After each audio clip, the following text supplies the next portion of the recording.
Thank everyone who played a role in putting these four wonderful exhibits together. It's nice to see what can happen when we're working in unison, so thank you. And thank you for staying for this program.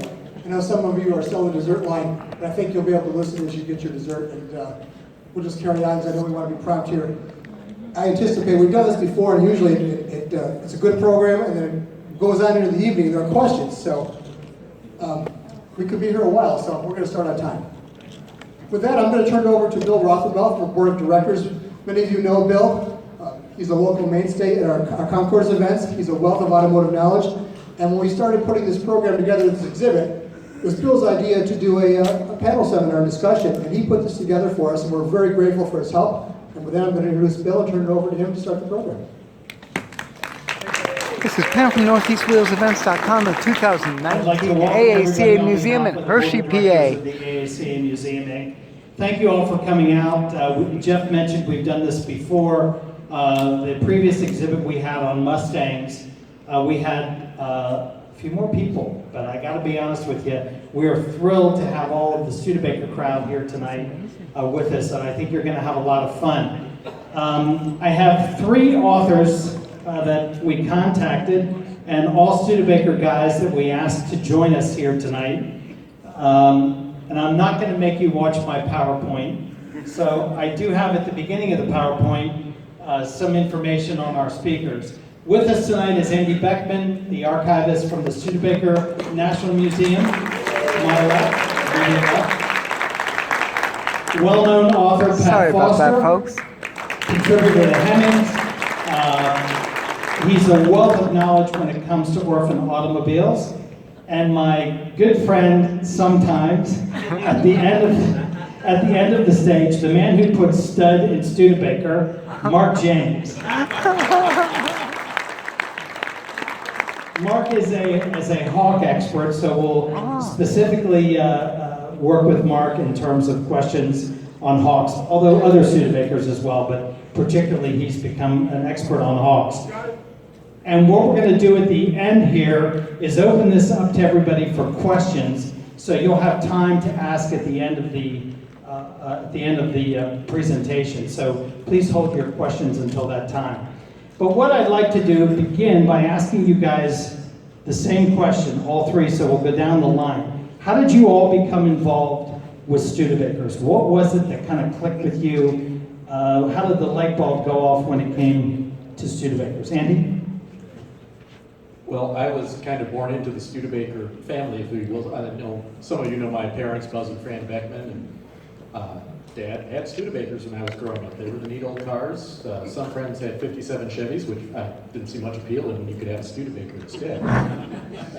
We came by it honestly. My grandfather bought a Studebaker after World War II, and the entire family drove Studebakers. Well, I had my Uncle Bill drove Chryslers, but I assure you the rest of the family was perfectly normal and had plenty of Studebakers in their garage for as long as they were able. Pat?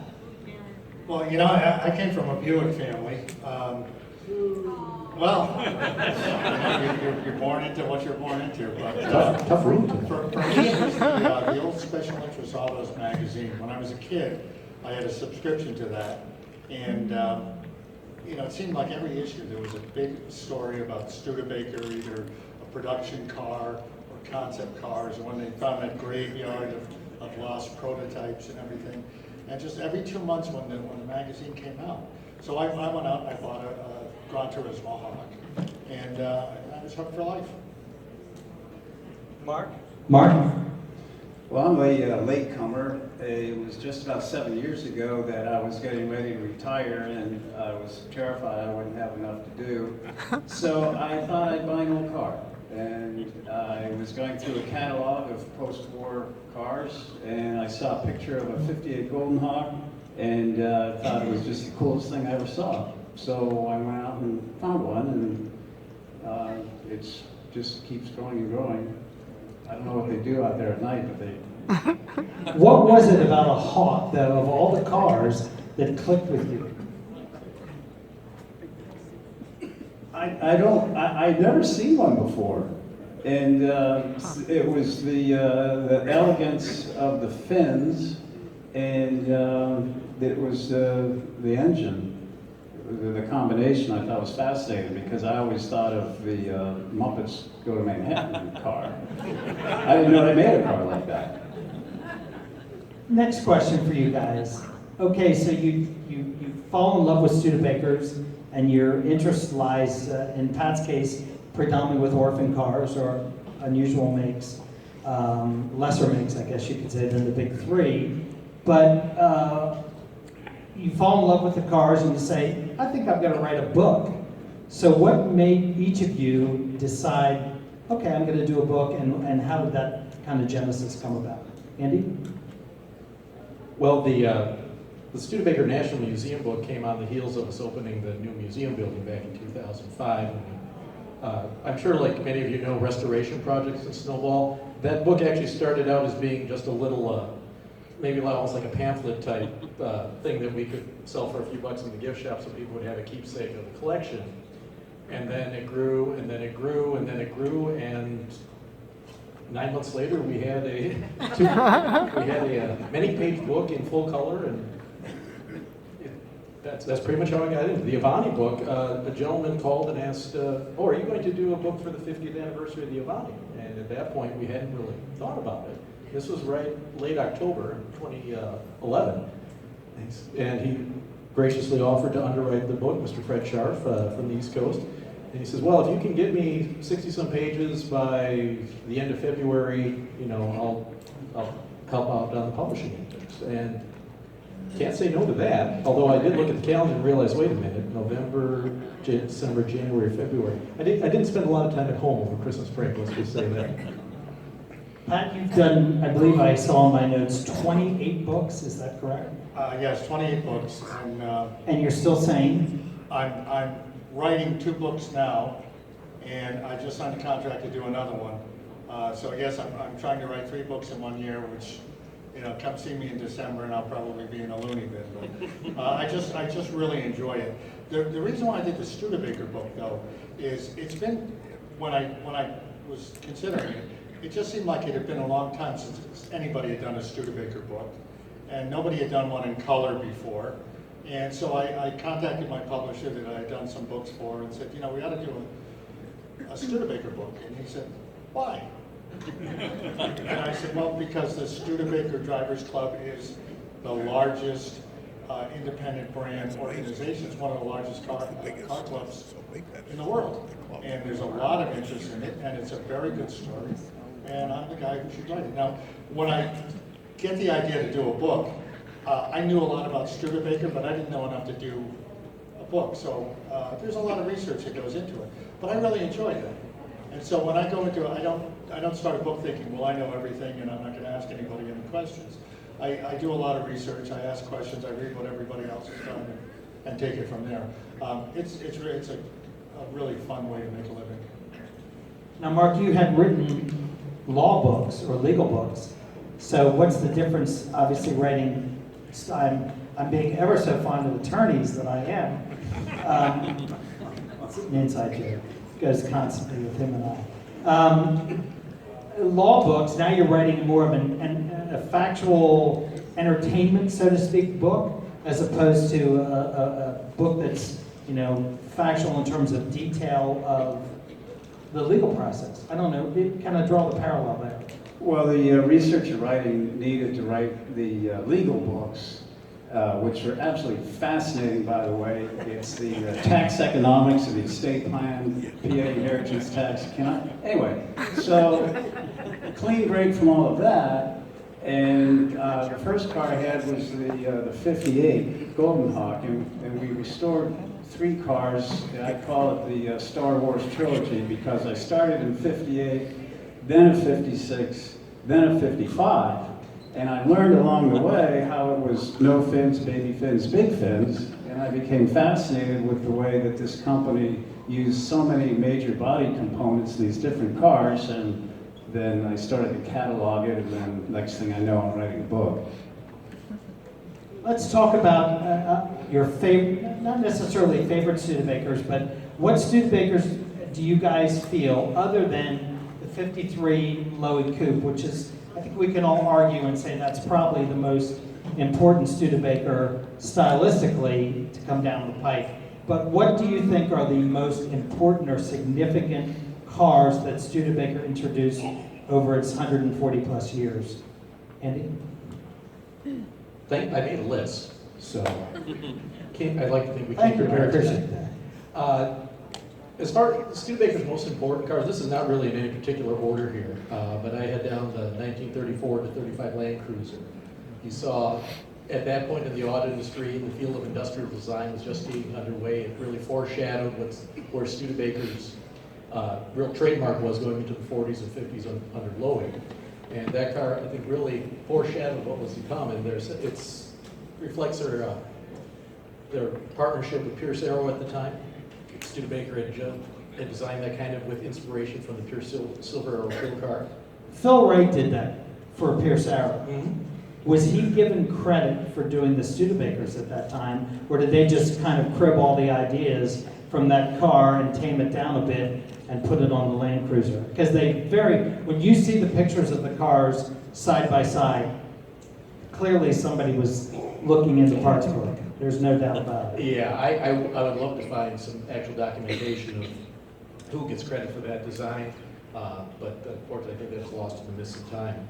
My others on the list were 1927 28 Commander, at a time when most cars would struggle to maintain a 60-mile-an-hour speed. Studebakers, attesting to their durability and engineering, they had their test cars that went coast to coast, 3,300 miles, and setting a new record, 77 hours and 40 minutes. The 28 Commander, 30,000 miles and 26,000 minutes, which if you do the math, that's 65 miles an hour for about 16 days straight for a car in the 20s. Studebaker is very proud of their engineering, and I know we're all proud of our Studebakers for their ruggedness, and that really points the way. The Avanti, I think it shows what Studebaker always did best was when the chips were down, their backs against the wall, to make the most with the least. And in fact, the car survived well into the 20th century. It's beyond anyone's imagination. The 1939 champion and partial, my great aunt bought one new, it's still in the family. Really, Studebaker hit the bullseye with that car. An all-new car, and it was a tremendous success, and they built more champs than anything else. And last, I put 1951 Commander. If you look at Studebaker at that time in the market, you had a great value, giving more than you promised. You had a brand new V8, modern overhead valve V8 engine with the highest horsepower per cubic inch in the industry, a nice brand new automatic transmission, an attractively styled car from the Raymond Loewy Studios, and if there's not any, and reasonably priced too, very competitive in its market. And again, this is a company that had 4% of its market share. Talk about the V8 engine.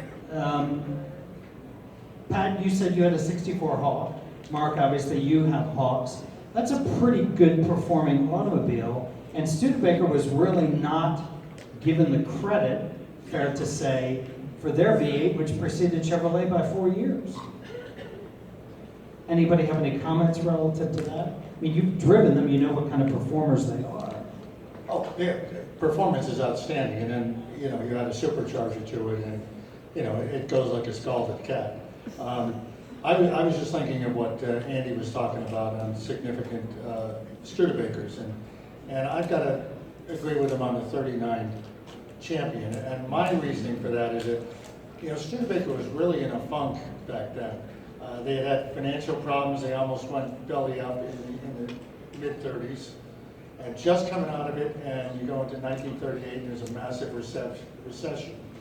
And then, they come out with this 39 champion, and like he said, they knocked the ball out of the field. It was just a perfectly designed car, and it sold really well.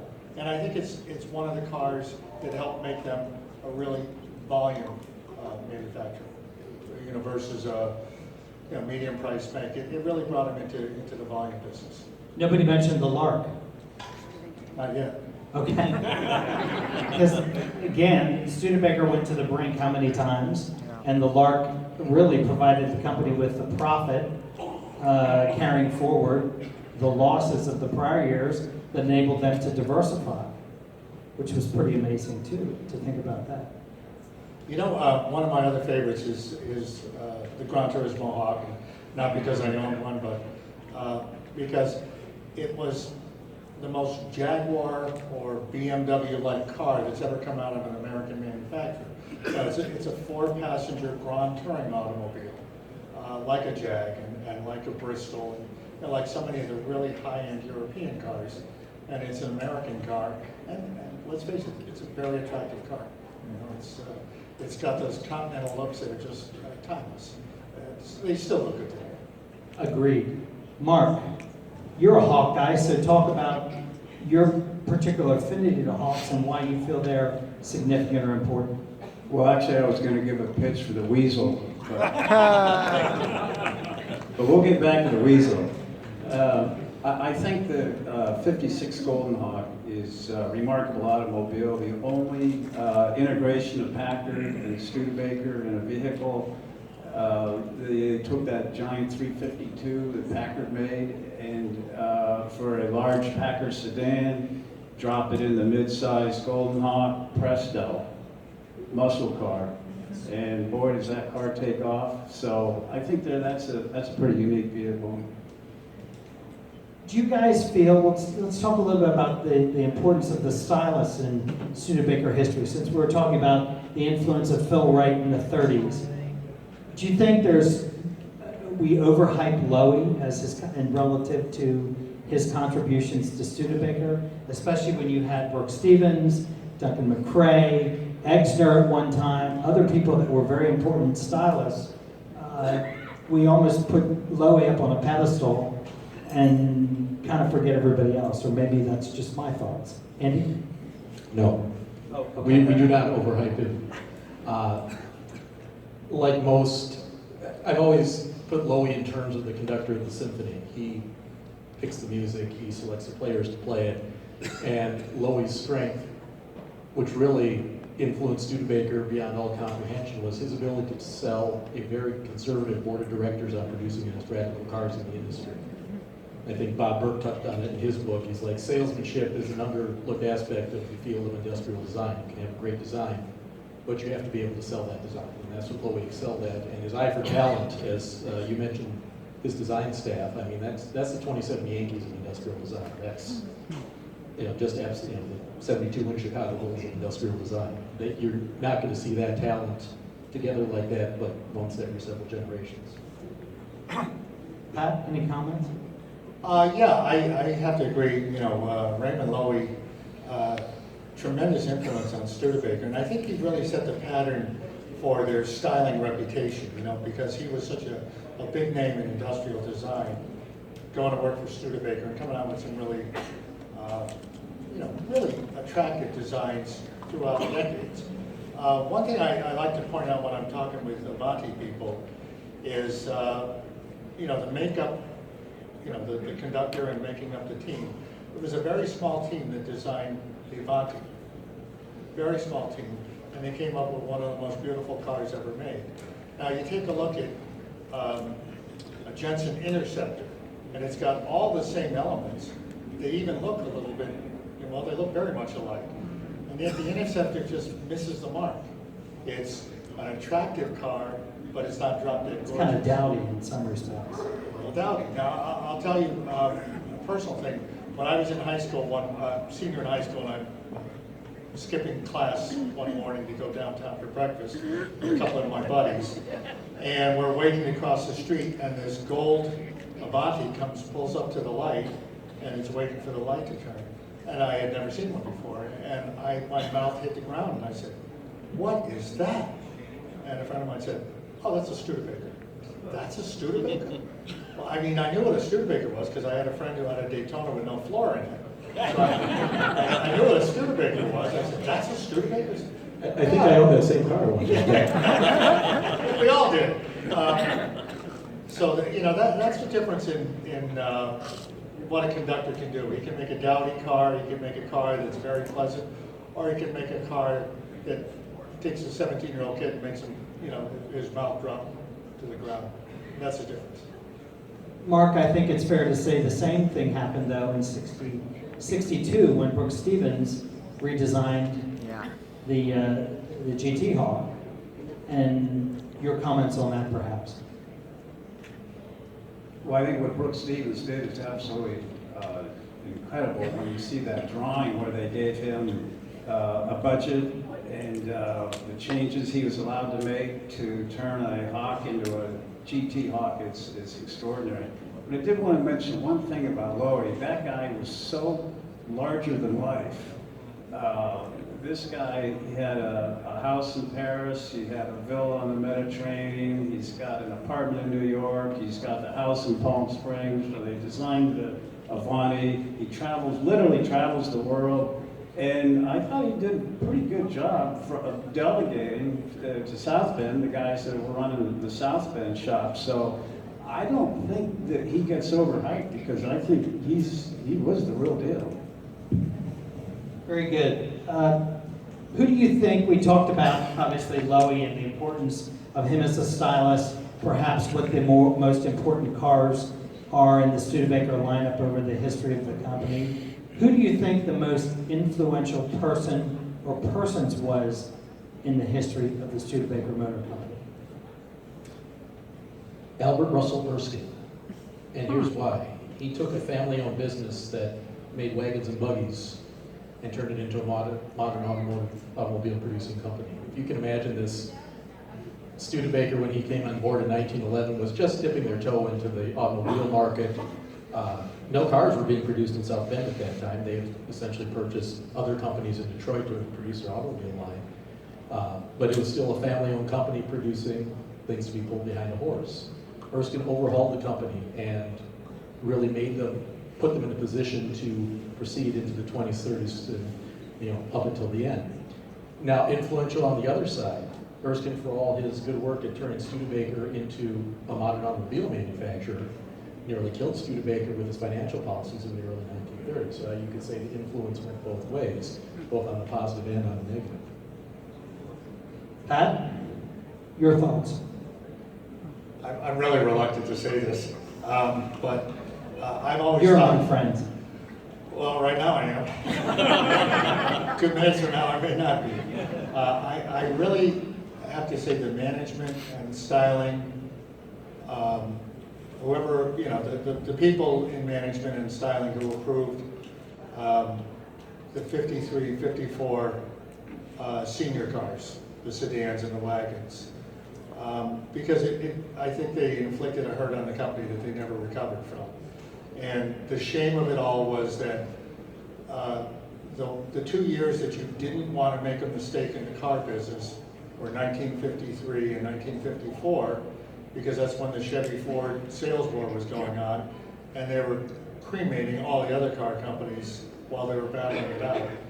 And if you had a car that was at least big and had a good name like Studebaker, but they made the cars look a little bit too small, and they didn't sell in the quantities that they should have. And I don't think Studebaker ever really recovered from that. Mark?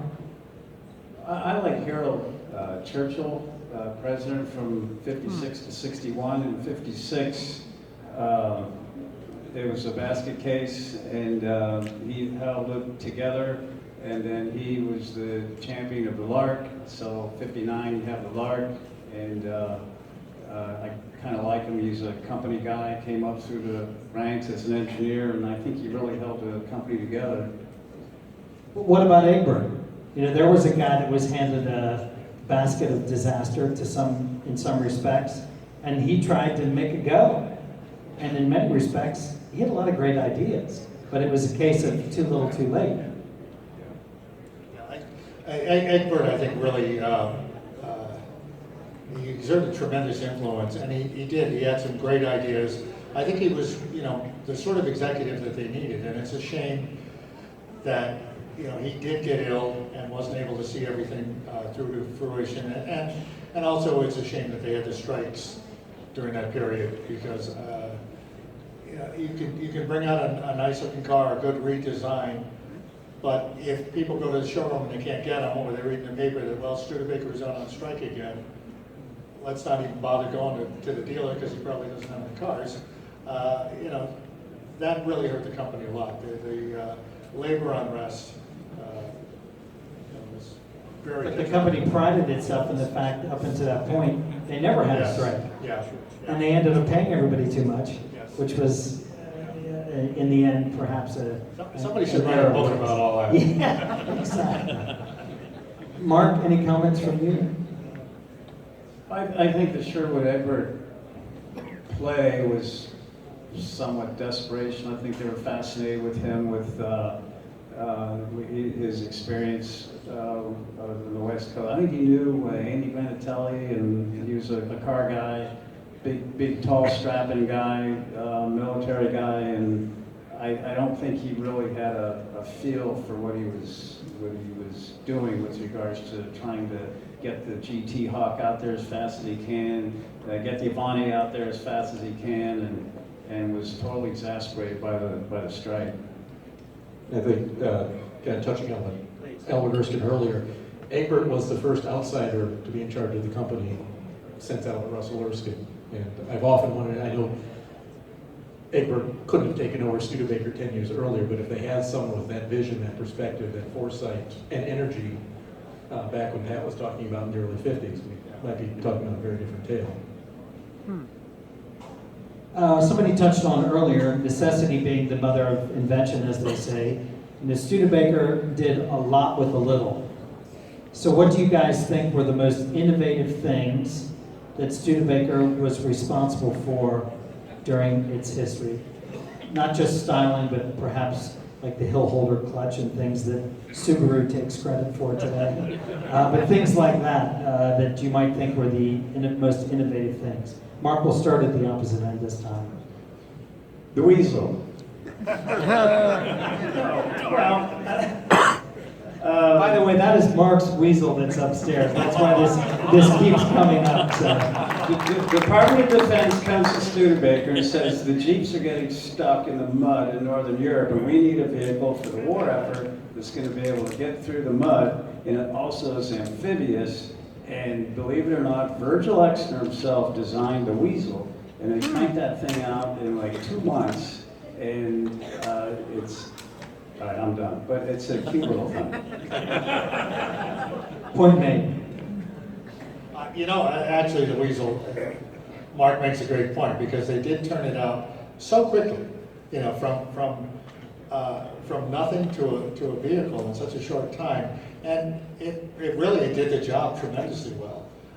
They were having problems getting across lakes or rivers and everything, and the steep banks were, the Jeeps couldn't go up there. So yeah, that was it. I also like the superchargers. When they decided to go in a big way with superchargers. Egbert goes out and buys a Paxton supercharger company, and rolls it into Studebaker. So they had that, and that gave them the performance that they really needed, because as the years were going by, performance standards were getting higher and higher. That put them back in the ballgame. Andy? I'll turn the question around on you a little bit, Bill. I would say their biggest innovation was, as a small company, their willingness to push the envelope of style. And that's what so many people say. You always knew when a Studebaker was coming down the street, to Pat's story about the Avanti. And that, for a company their size, They made a statement. they made a statement. Andy, this is a question for you. As the chief archivist for the Studebaker National Museum, what do you think are the most unusual or unique Studebaker artifacts that you have in your museum's possession? I'm going to have to split that into 2 categories, really. Let's see where I have that on. Oh, no, I can answer that with 1 category. From the automotive side, our 1924 Light 6 with the custom aluminum body by the Shanghai Horse Bazaar Automobile Company of Shanghai, China. One of 5 bodies that that company made for Studebaker Light 6s at that time. I'm sure many of you are familiar with the big 31 Studebaker that sat out at the Studebaker Proving Ground. And we have 2 hubcaps from that car that were salvaged before it was set afire to get rid of it. Does everybody know what he's talking about? The Studebaker built in the early 30s a model of a President Speedster, or President Roadster made out of wood. 40 feet long. The bumper was 6 feet off the ground. And it sat out outside for 2 or 3 years maybe, and to get rid of it, they set it afire because it was so giant. And it really, the sad part is, it would have been awesome to save it, but where the heck would you put it? Go ahead, I'm sorry.